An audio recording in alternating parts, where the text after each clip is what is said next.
Hey folks, Dan Frio here with your closing bell for June 2nd, 2025. So mortgage rates, they ticked up a little bit today. There was really no data out there that swayed the markets one way or another. Nothing in regards to the tariff news, nothing in regards to the big, beautiful tax bill. So we basically had a flat market in the equity markets right through there. And then the bond market, a little bit different there. There was some retraction there. We're going to go over the economic calendar. What's going to affect those things here in a second? First thing I want to go over with you is Grant Cardone. I watched some of this guy's videos and some things. I usually try to avoid these multi-billionaire videos and all those other things, but there was a caption earlier today.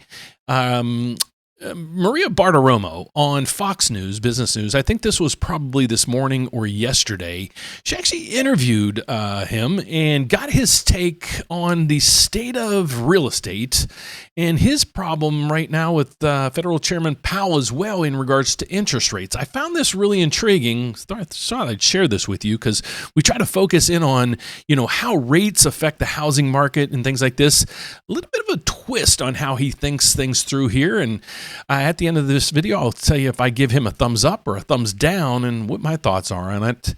And then we're going to go over and see what markets did today. So without further ado, let's get over to see what this real estate tycoon has to say about the Federal Reserve Chairman.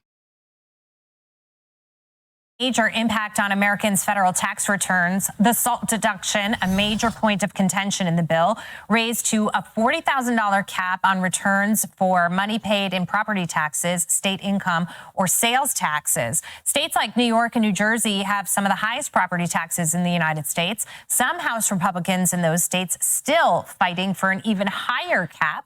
Joining me now is Cardone Capital CEO and private real estate investor Grant Cardone. It's great to have you on the program. Thank you so much for being here with us. First, I want to get your take on the SALT cap that we're looking at right now in the House version of the bill. Some people even angry about that, but others saying at the end of the day, this is a small piece of it. It doesn't have a huge impact on the bigger picture. Others just outraged by the idea of it. Yeah, it's a tiny piece. And for anybody to spend any time arguing on this, it's just politics. It's not what the American people need. What the American people need is relief.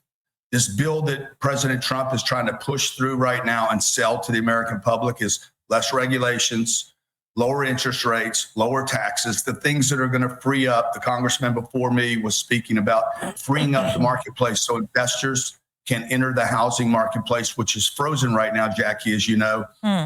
And it's preventing homes from being sold, transactions from being made, and it's stalling out the American economy. But we're also seeing some shifts that we hadn't seen before. The trend was that anybody who had a low interest rate mortgage wasn't leaving their property and they were holding on to it. But now we're starting to see more inventory on the market. There's about 500,000 more sellers than there are buyers right now. You see in certain areas, and they're pockets that are potentially, can be reasoned out to be areas of the country that don't represent the rest of the country, like we're talking about Florida or the Hamptons. But there's softness in these markets that we haven't seen before. Yeah. Well, because you have A very interesting take is going to come up.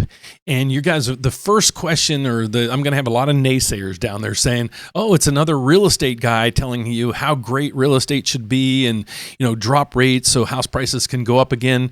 He has a really unique view on this. And I didn't know how to kind of elaborate on this, and I think he does a fantastic job on it. So let's get over to his. But they talk about a lot of the things we talk here daily on the channel. So let's let him take it away, and like I said, I'll give you my thumbs up or thumbs down on it when he's done. Supposedly we have a housing crisis of too many homes or too few homes in this country. But in reality, what we have is a housing crisis caused by Jerome Powell. He has done more damage to the middle class and to housing in this country than any other single Fed or any decision that has ever been made out of Washington, D.C. These higher interest rates, Jackie, are preventing people to be able to buy homes. That's why you have 500,000 more homes listed than buyers for those homes. When the rates come down, prices will also come down with it because you'll have more supply in the marketplace, and supply is what controls prices. When you have a high supply but no demand because rates are too high, you don't have buyers coming in to reach those homes. The prices stay up. And this has been proven over hundreds of years. Interest rates do not control prices. Okay, now here's where the naysayers are going to be, but let me just comment on that. Let's say, for example, I want to sell my house and I have a rate at 2.625 on my house, and I truly do. And let's say I just want to downsize a little bit. Well, if I downsize, take the equity from my house, put it down in the next house and get a mortgage on that, my rate's going to go from 2.625 to 7. That house payment might be the same as the house payment I have here. So what would behoove me to sell my home? And he's right on the point. That's a lot of times what me and my wife talk about. We're like, well, okay, we sell, then what do we do? So he's right on point. Now you're going to have a lot of people saying, well, no, it's going to drive up the prices of homes and everything. No, we need, and I did a video earlier showing you how we have the worst housing transactions in history. So how do you get out of that? Well, you're going to have to get people, off of their butts and put their homes on the market. He's on to something here. Let's see now what some of the naysayers are, or the counterpoints of this, and maybe some other opinions. Lower interest rates would actually stimulate activity, and activity is what makes the economy work. Grant, So I've got some panelists here who don't agree with that assessment. Kenny, jump in. Grant, listen, I hear you, but I have to tell you, I think the problem was that they kept rates too low for too long, and they created this explosion in the housing market. I think now what has to happen is rates have to stay where they are and allow people to recognize that housing prices have gotten out of control, and they need to come down on their own. If they lower rates now, it's only going to ignite the housing market once again, which is not where we really want to be. Okay, Grant, I'm going to weigh in and say, I want to take the other side of that and say it's a frozen market. I think you're totally right. You need some movement. 100%. And by the way, a little data point, last month, the PCE, the Fed's preferred indicator of inflation, showed that housing and rentals up 27% in 1 month. Something has to change because that is really hurting American consumers. Yeah, Kenny, look, it's a nice suit you have on. I was on with director of Fannie Mae and Freddie Mac yesterday. And Bill Pulte, the director over there at FHFA, is like, we have to have lower rates in America. Lower rates do not promote pricing. It is the marketplace that decides what price to pay for anything. So lower interest rates do not control inflation. He has kept rates up. Inflation dropped, okay? And not because of the higher rates, but because President Trump is coming to America, brought enthusiasm, optimism, and the speculation. Okay, well, we'll stop it there because a lot of people are going to say, now, Dan, you're getting political and things like that. I don't mean to go that route. I'm just showing you the data points I provide on a daily basis. He kind of hit right on the nutshell and provided that information. So that's where we're at right through there. So now let's get over and start filling in the gap to some of these things. This is the things that the Federal Reserve monitors. Okay, and why are we focusing in on this? The Federal Reserve's meeting in 2 weeks, and they're going to do something. What are they going to do? Well, we pretty much know that, but let's scroll all the way back to the beginning here.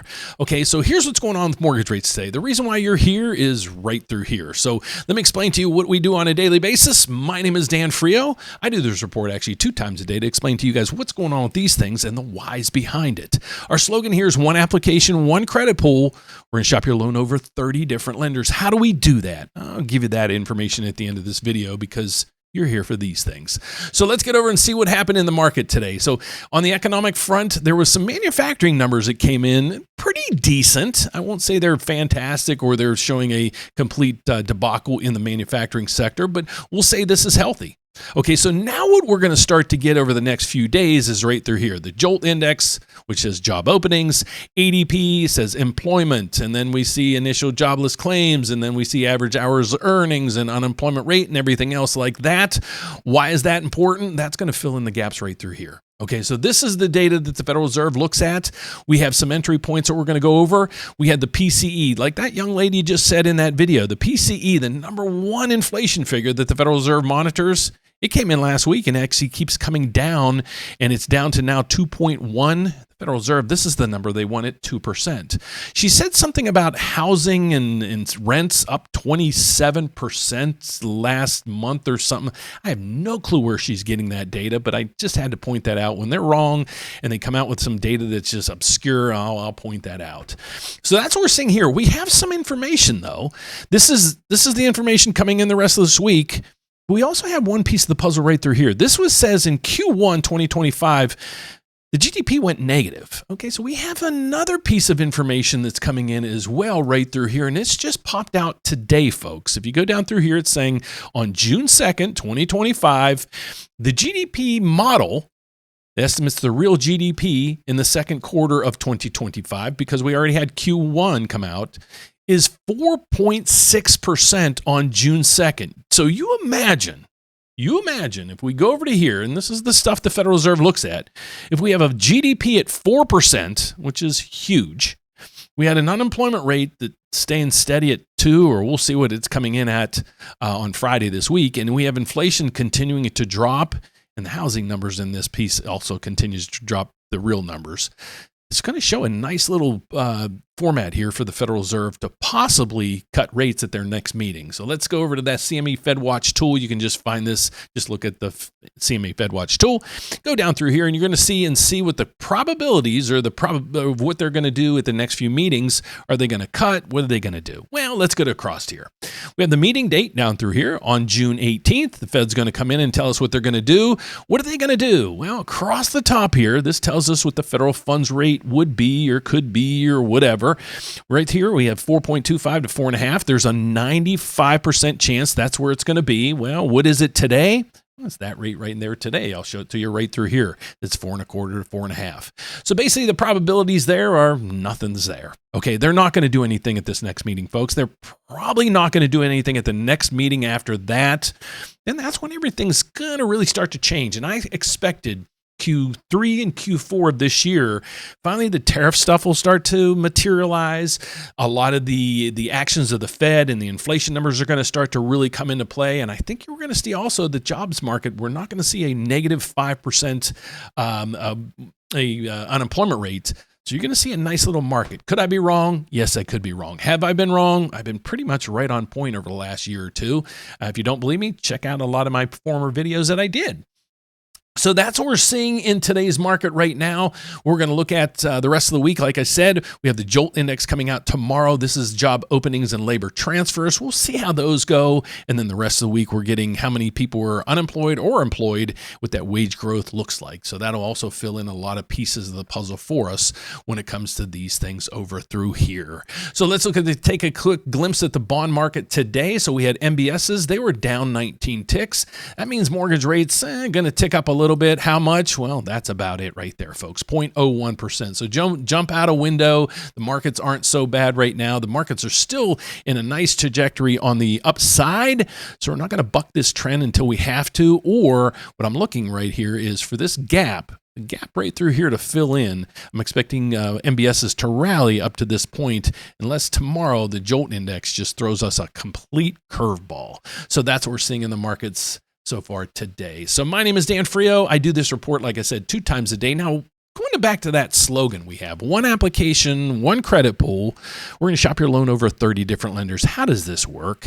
Well, I am a federally licensed mortgage loan officer. I work at a federal bank, so it means I'm licensed all over the country, folks, as well as Puerto Rico. I've been doing this for over 35 years, and this is our website. So how this works is I work at a federal bank. Yes, I'm a federally licensed mortgage loan officer, but our bank is set up with 33 other lenders. Why? Is to help you guys out when you're maneuvering this home ownership thing. So if you're looking to buy that first house, maybe first investment property, maybe you're looking to refinance, check us out because we have that slogan, one application, one credit pool. We're going to shop your loan over 30 different lenders. How do we do that? We have 30 other lenders that my bank is set up with. We can use their rates, their programs, and you can use me to facilitate all this. How do you get involved? We'll go to therateupdate.com. You can put in your application way up over there. It says apply now. You can schedule an appointment with me right here. You can give us a call or schedule an appointment right here as well. Or you can go down through here and just start the process right through. You're looking to purchase? refinance, or you just want to talk to me, you can click that and you'll be launched right over to my application, or schedule a consultation with me to answer any questions that you have.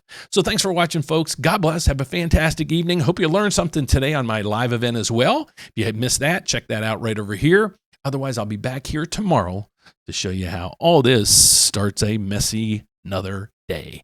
Thanks for watching, folks. God bless. See you tomorrow. Bye-bye.